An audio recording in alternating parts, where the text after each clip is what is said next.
नमस्कार, देवभूमि समाचार देख रहे हैं आप। मैं हूं आपके साथ पूजा झा। बुलेटिन की शुरुआत करेंगे बड़ी खबर के साथ।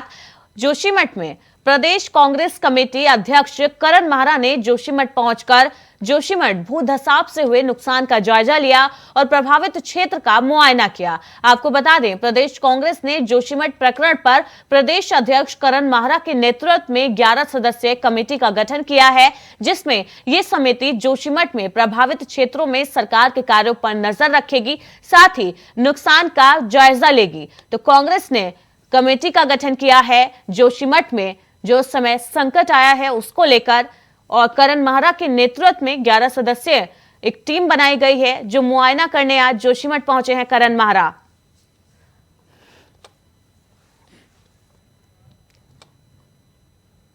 जोशीमठ में मेडिकल टीम द्वारा प्रभावित लोगों का लगातार स्वास्थ्य परीक्षण करने के साथ ही आवश्यक दवा और चिकित्सा मुहैया कराई जा रही है। मेडिकल टीम राहत शिविरों के अलावा घर घर जाकर लोगों का स्वास्थ्य परीक्षण कर रहे हैं। जोशीमठ में प्रभावित लोगों के लिए बनाए गए राहत शिविर में मूलभूत सुविधाओं का प्रशासन लगातार निरीक्षण कर रहा है ताकि लोगों को किसी तरीके की समस्याओं का सामना न करना पड़े। प्रभावित लोगों को हर संभव मदद प्रशासन की तरफ से दी जा रही है। जिलाधिकारी का कहना है कोई भी आवश्यकता पड़ने पर तत्काल उसका निराकरण कराया जा रहा है और आगे भी लोगों की हर समस्या का समाधान किया जाएगा।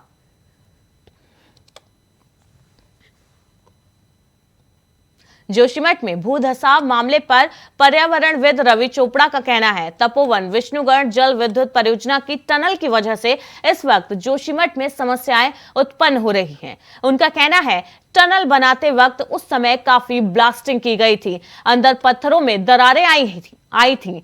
फरवरी 2021 में टनल में पानी मलबा बड़े बड़े बोल्डर घुसे थे और वो अब अपनी निकासी की राह खोज रहे हैं, यानी पानी बाहर निकल रहा है और वो पानी अब जोशीमठ की मेन ड्रेनेज लाइन में जुड़ गई है। मुख्य रूप से जो वजह है वो Tapovan Vishnugarh hydro power project की टनल उसका एक मुख्य कारण है। दूसरा कारण है जो ब्लास्टिंग अभी भी चल रही है हेलंग मारवाड़ी बाईपास बनाने के लिए। और तीसरा कारण ये है कि किसी ने ये अनुमान नहीं लगाया कि जोशीमठ जैसे संवेदनशील शहर में कितनी कंस्ट्रक्शन हो, कहाँ हो, कैसे हो। तो ये कैरिंग कैपेसिटी का जो अध्ययन करना चाहिए ऐसे इलाकों में, वो नहीं हुआ। जहां एक तरफ सरकार निर्मल गंगा के तहत नदियों और घाटों को साफ करने का काम कर रही है, वहीं स्थानीय शासन और प्रशासन नदियों और घाटों को साफ करने के लिए समय समय पर जन जागरूकता कार्यक्रम के जरिए लोगों को आगाह करते हैं। लेकिन ये मुद्दा सिर्फ चंद समय और चंद दिनों तक ही सीमित रह जाता है। आज जैसे ही घाट का दृश्य आप देख रहे हैं, इस घाट पर जो गंदगी दिखाई दे रही है, इससे मालूम होता है कहीं ना कहीं शासन प्रशासन भी इसमें अपना पेपर वर्क पूरा कर इससे पल्ला झाड़ते होंगे। स्थानीय लोग भी इसको अपना दायित्व ना समझकर इन नदियों में गंदगी को बढ़ावा दे रहे हैं, इसका दायित्व नहीं समझ रहे हैं, जिसकी वजह है कि नदियों में गंदगी का अंबार लग गया है। शमशान घाट की ये तस्वीरें हैं जहां पर कूड़े का अंबार लगा हुआ है। अगर शासन प्रशासन इसमें कड़ा कदम उठाए तो शायद निर्मल गंगा अभियान सफल हो पाएगा। भी साथ में करें, नहीं तो ये कूड़े का अंबार बढ़ते जाएगा। और जिस तरह नमामि गंगे के तहत सफाई घाटों का सफाई अभियान चल रहा है, तो सरकार से भी अनुरोध है कि कहीं ना कहीं इन घाटों को स्वच्छता करने के लिए प्रधानों को या किसी को कुछ बजट मिल जाए, जो कि ये स्वच्छता अभियान भी साथ साथ चलते रहे। और सभी से एक पुनः निवेदन करता हूँ कि ये घाटों की सफाई आप खुद ही स्वयं पहले। जब हम सभी लोग मिलके इस कूड़े के अंबार को, इस तरह से जो बिखरा हुआ कूड़ा है, लकड़ी का ढेर है, तमाम तरह की जो गंदगी है, इसको हम सभी लोग मिलकर क्षेत्र के सभी जनप्रतिनिधि, सभी जितने भी जनप्रतिनिधि लोग, ग्राम प्रधान, क्षेत्र पंचायत, जिला पंचायत सदस्य, सभी लोग मिलकर इस स्वच्छता अभियान में अपना साथ देंगे। और मेरा सरकार से भी निवेदन है कि इस मुहिम को आगे बढ़ाने के लिए जो राज्य सरकार की ओर से जो बजट आवंटित होता है, जनप्रतिनिधियों को वो बजट आवंटित किया जाए। और उत्तराखंड प्रदेश कांग्रेस कमेटी अध्यक्ष करण मारा ने जोशीमठ पहुंचकर जोशीमठ भू धसाव से हुए नुकसान का जायजा लिया और क्षेत्र का मुआयना किया है।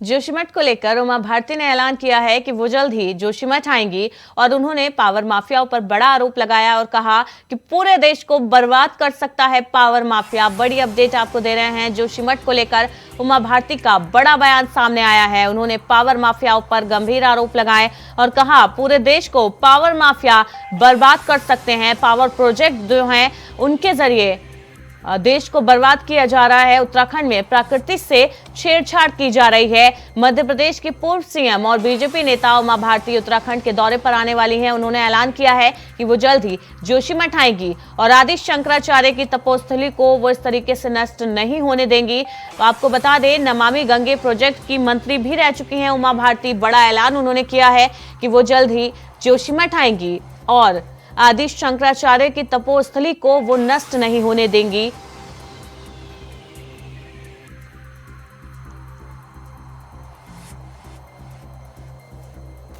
उत्तराखंड में गंगा और उसकी सहायक नदियों पर पावर प्रोजेक्ट मत लगाइए, और अगर लगा रहे हैं तो छोटे छोटे पावर प्रोजेक्ट लगाइए जो रन ऑफ द रिवर में हो, 5-5, 10-10 मेगावाट के। इससे लोगों को रोजगार ज़्यादा मिलेंगे और नदी रुकेगी नहीं और नदी को टनल में डालने की जरूरत नहीं पड़ेगी। लेकिन इस देश में 3 माफिया ना बहुत ताकतवर हैं, एक शराब माफिया, एक खनन माफिया और एक पावर माफिया। तो ये लो हैंगिंग फ्रूट एक शब्द प्रयोग करने लगे हैं आजकल पॉलिसी मेकर्स कि जो जल्दी हो सके वो करो। तो हाइडल प्रोजेक्ट जल्दी होता है, पर्यावरणविदों को मैनेज करके स्वीकृति ले ली जाती है, उसी का परिणाम है जोशीमठ। जोशीमठ में हो रहे भूधसाव की घटनाओं को देखते हुए अब उत्तराखंड के बाकी पर्वतीय शहरों की भी लोडिंग कैपेसिटी के बारे में रिसर्च किया जाएगा। मुख्यमंत्री पुष्कर सिंह धामी ने कहा उत्तराखंड के अन्य पर्वतीय क्षेत्र की धारण क्षमता कितनी है या फिर उससे ज्यादा हो गई है, उस पर सर्वेक्षण कराया जाएगा जल्द। तो जोशीमठ में भूधसाव पर सीएम धामी ने कहा लोडिंग कैपेसिटी पर अब रिसर्च की जाएगी, पर्वतीय शहरों का सर्वेक्षण किया जाएगा।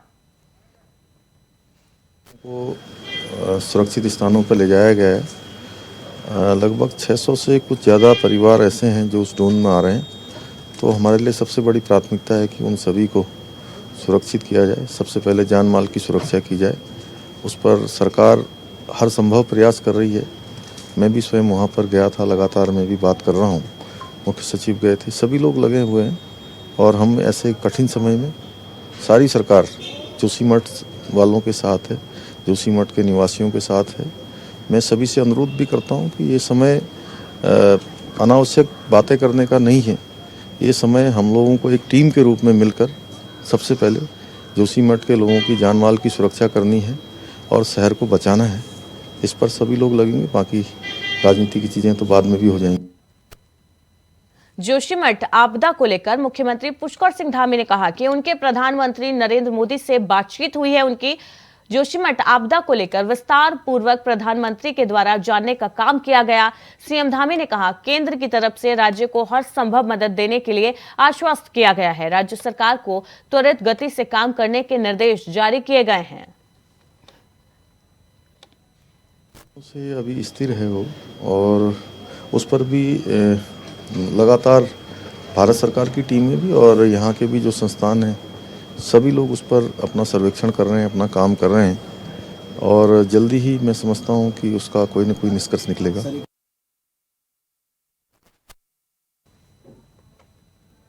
तो देहरादून से बड़ी अपडेट आपको दे रहे हैं। देहरादून में पुलिस महकमे में बड़ा फेरबदल किया गया है। 8 उप निरीक्षकों के तबादले किए गए हैं। मोहन सिंह को थाना अध्यक्ष शेलाकोई बनाया गया है। उप निरीक्षक दीपक रावत को कोतवाली पटेल नगर की जिम्मेदारी सौंपी गई है। 8 उप निरीक्षकों के तबादले किए गए हैं। बड़ा फेरबदल पुलिस महकमे में हुआ है। उत्तराखंड में 8 उप निरीक्षकों के तबादले किए गए हैं। प्रमोद खुकसाल को थाना सहसपुर में तैनात किया गया है। मोहन सिंह को थाना अध्यक्ष शेलाकोई बनाया गया है। और इसके बाद उप निरीक्षक दीपक रावत को कोतवाली पटेल नगर की जिम्मेदारी सौंपी गई है। वहीं प्रमोद खुकसाल को थाना सहसपुर तैनात किया गया है। प्रवीण सैनी की बात की जाए तो चौकी प्रभारी कुल्हान बनाया गया है। दीनदयाल थाना राजपुर में तैनात किए गए हैं।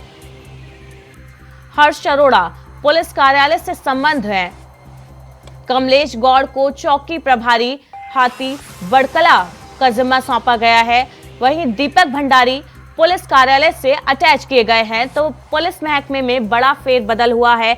8 उप निरीक्षकों के बदलाव किए गए हैं और जल्द ही इन सभी को इनकी नई तैनाती पर जाने के निर्देश दिए गए हैं। बड़ी अपडेट आपको दे रहे हैं देहरादून से, जहां पर पुलिस लाइन में बड़ा फेरबदल हुआ है। पुलिस महकमे में बड़ा फेरबदल हुआ है। 8 उप निरीक्षकों के तबादले किए गए हैं। पुलिस लाइन में दीपक भंडारी को पुलिस कार्यालय से अटैच किया गया है।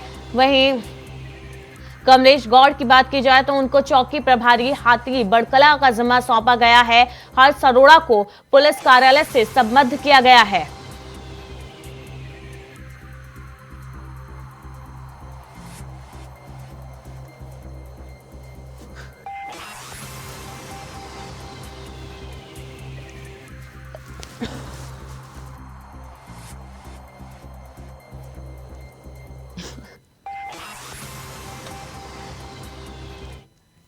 वहीं देहरादून में ठंड को देखते हुए शिक्षा महानिदेशक ने फैसला लिया है।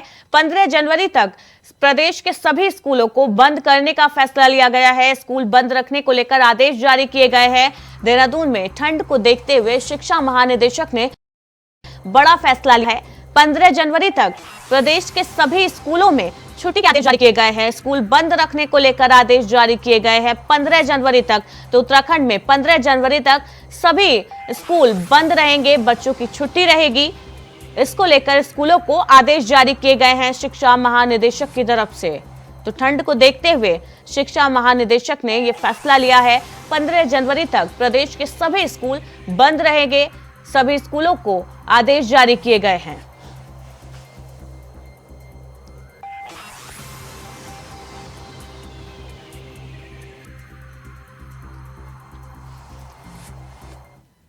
नैनीताल के कालाढूंगी में बढ़ते नशे के कारोबार पर लगाम लगाने के लिए पुलिस ने एक कार्य योजना तैयार की है, जिसको लेकर नैनीताल के वरिष्ठ पुलिस अधीक्षक के निर्देशन में टीम गठित की गई। इस अभियान के तहत नशे से दूर रखने, नाबालिगों को वाहन न देने और महिला सुरक्षा के प्रति लोगों को जागरूक किया जा रहा है।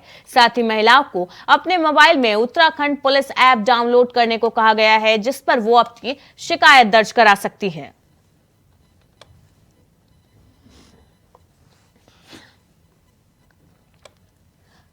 8 जनवरी को देहरादून से शुरू हुई मां धारा देवी और भगवान नागराजा देव डोली शोभा यात्रा का शुभारंभ मुख्यमंत्री पुष्कर सिंह धामी के साथ तमाम लोगों ने किया।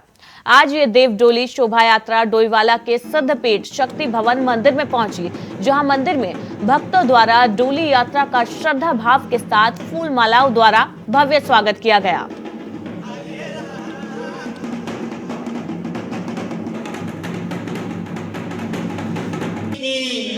गंगे मैया की सचिव एवं परम सम्मानित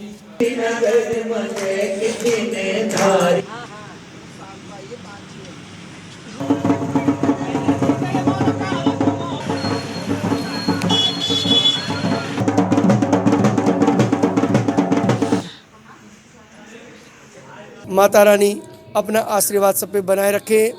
यहाँ पर सिद्धपीठ शक्ति भवन मंदिर में माँ के स्वागत में भजन कीर्तन का जो भक्तों के द्वारा चल रहा है और सभी लोगों की स्वस्थ कामना, दीर्घ आयु एवं समृद्धि के लिए, इस क्षेत्र के लिए, डोईवाला के लिए, यहाँ की समस्त जनता के लिए मैं सिद्धपीठ शक्ति भवन मंदिर के पुजारी के नाते माँ भगवती से प्रार्थना करता हूँ कि सबका जो है मंगल भगाने के लिए, सुख शांति के लिए, प्रदेश की समृद्धि के लिए और कोई ऐसी वैश्विक आपदा न आए। माँ भगवती से प्रार्थना करिए, सब खुशहाल रहें, सब स्वस्थ रहें। जय माता दी, राधे राधे। मैं सिद्धपीठ शक्ति भवन मंदिर से उपाध्यक्ष श्री इंद्रेश अरोड़ा बोल रहा हूँ और सभी भक्तों का मैंने हार्दिक स्वागत करा है अपनी समिति की ओर से।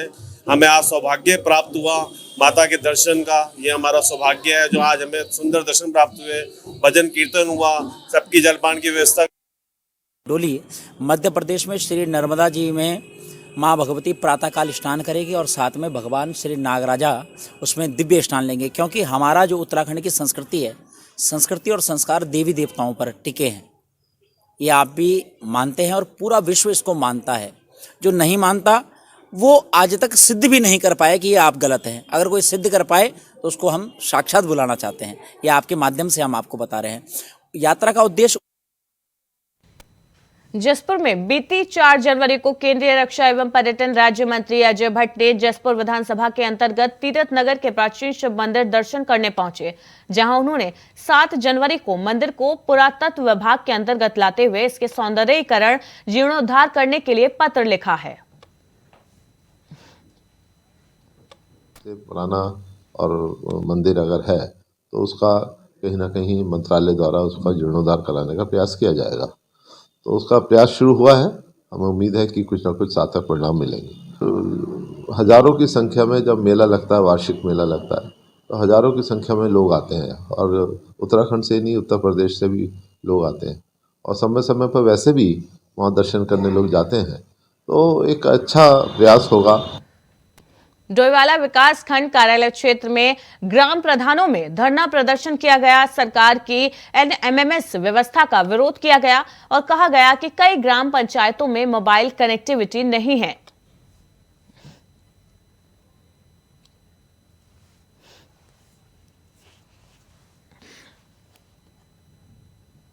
हमारा जो ये ब्लॉक है, इसमें कई ऐसे क्षेत्र हैं जो सुदूर पहाड़ी क्षेत्र हैं, जहाँ पर मोबाइल कनेक्टिविटी जो है बहुत कम रहती है। अब माना उस ग्राम सभा में 5-6 जगह अगर काम चल रहे होंगे तो अभी तो कोई नियुक्ति नहीं हुई है कि उसको करेगा कौन। दूसरी बात यह है कि अगर हो भी गई, माना किसी एक आदमी को रख दिया गया, तो वो कहाँ उसको जाएगा और मोबाइल कनेक्टिविटी होगी तो काम कैसे कर पाएगी लेबर, किस तरह से काम हो पाएंगे। और वो रोज़ होना है और 2 टाइम होना है, सुबह शाम। तो बड़ी दिक्कत है ये एनएमएमएस जो सरकार लागू करने जा रही है मनरेगा में। तो हमारा सभी प्रधानों का यही विरोध है कि इसको लागू न किया जाए। इससे बड़ी दिक्कतें हमें होंगी इसमें आने वाले समय में।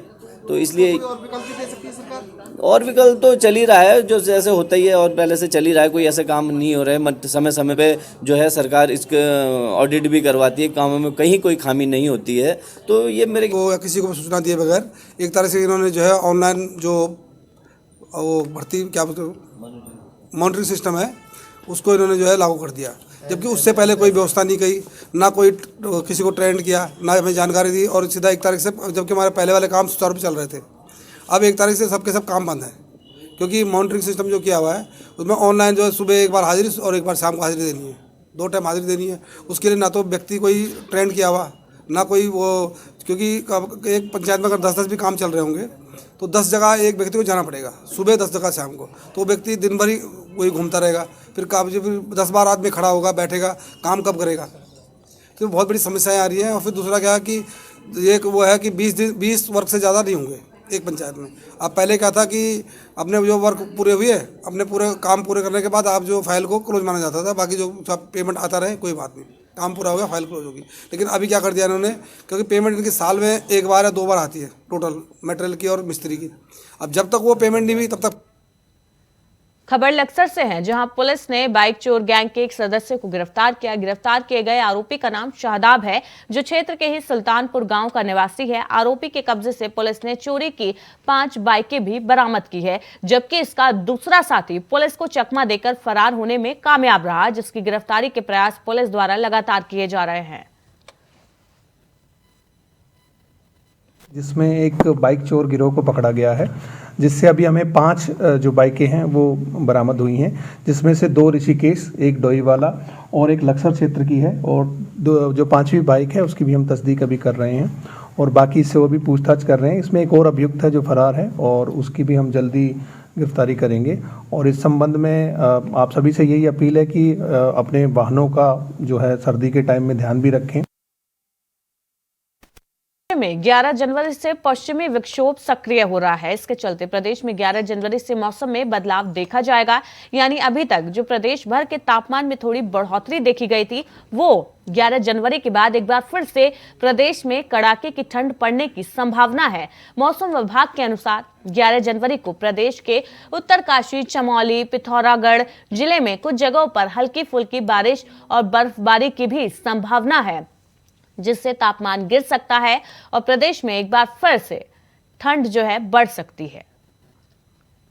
थोड़ी जो डिस्ट्रीब्यूशन है वो बढ़ेगा, हालांकि इंटेंसिटी बहुत ज़्यादा नहीं बढ़ रही है। तो डिस्ट्रीब्यूशन की बात करें तो पहाड़ों में मैं कहूँगा कि अनेक जगहों तक में जो है बहुत हल्की बारिश जो है वो मिल जाएगी, बर्फबारी मिलेगी। तो बर्फबारी जहाँ तक सवाल है तो वो 3000 मीटर या उससे ऊपर के जो क्षेत्र है वहीं पर वो मिल पाएगी। तो इस तरह की स्थिति है। जहाँ तक मैदानी क्षेत्रों में है तो ना तो 11 को है और 12 को भी बहुत संभावना नहीं है। छोटी मोटी कोई लाइट एक्टिविटी कहीं हो जाए तो वो संभावना। कांग्रेस के पूर्व अध्यक्ष राहुल गांधी द्वारा दिए गए बयान पर धर्म नगरी हरिद्वार के तीर्थ पुरोहित समाज ने विरोध जताते हुए प्रदर्शन किया। इस दौरान अखिल भारतीय युवा तीर्थ पुरोहित महासभा अध्यक्ष उज्जवल पंडित ने आरोप लगाया, कांग्रेस नेता राहुल गांधी एक और देश में भारत जोड़ो यात्रा निकाल रहे हैं, तो दूसरी ओर उनका ये बयान कि ये भारत पुजारियों का देश नहीं। हम उनके इस बयान की निंदा करते हैं। आज जिस प्रकार से कांग्रेस के नेता राहुल गांधी ने तमाम इस भारत के पुजारियों के लिए, पुरोहितों के लिए और इस भारत की संस्कृति, परंपराओं और भक्तों के लिए अपमान किया है और उन्होंने कहा है कि ये भारत पुजारियों का देश नहीं है। हम पूछना चाहते हैं इस राहुल गांधी से कि जिस देश के अंदर सनातन परंपराएं इतनी प्रगाढ़ हैं कि उन सनातन परंपराओं की मजबूती के कारण ही ये देश इतने साल गुलाम रहने के बाद भी आज भी विश्व स्तर पर अपनी अलग छाप बना रहा है। ये परंपराओं का देश है, ये तिलक लगाने वालों का देश है, ये पूजा पाठ, धर्म, संस्कृति, व्रत, त्योहार इनका देश है। क्या उनको ये सब नहीं दिखता? केवल और केवल जनेऊ पहनकर प्रदर्शन करना चाहते हैं, तिलक लगाकर हिंदुत्व का प्रचार झूठी प्रकार से दिखाना चाहते हैं। ऐसे व्यक्ति को देश कभी स्वीकार नहीं करता। ऐसे लोगों को भारत छोड़ देना चाहिए। अगर भारत के अंदर उन्हें तिलक नहीं दिखता, त्रिपुंड नहीं दिखते, पंडे पुजारी नहीं दिखते, मंदिर नहीं दिखते, यहाँ की संस्कृतियाँ नहीं दिखती, यहाँ की भावनाएं नहीं दिखती, यहाँ के व्रत त्योहार, यहाँ की परंपराएं नहीं दिखती, तो मुझे लगता है कि ऐसे व्यक्ति को भारत में नहीं रहना चाहिए। वहीं हरिद्वार में ऑटोमोटिव कंपनी में डकैती का हरिद्वार पुलिस ने 12 घंटे के अंदर खुलासा कर दिया। एसएसपी अजय सिंह ने बताया कि कंपनी के गार्डों को बंधक बनाकर बदमाश करीब 40 लाख से अधिक का माल उड़ाकर फरार हो गए थे। वारदात को अंजाम देने वाले 4 अभियुक्त अब पुलिस की गिरफ्त में हैं। बाकी अभियुक्तों की तलाश की जा रही है।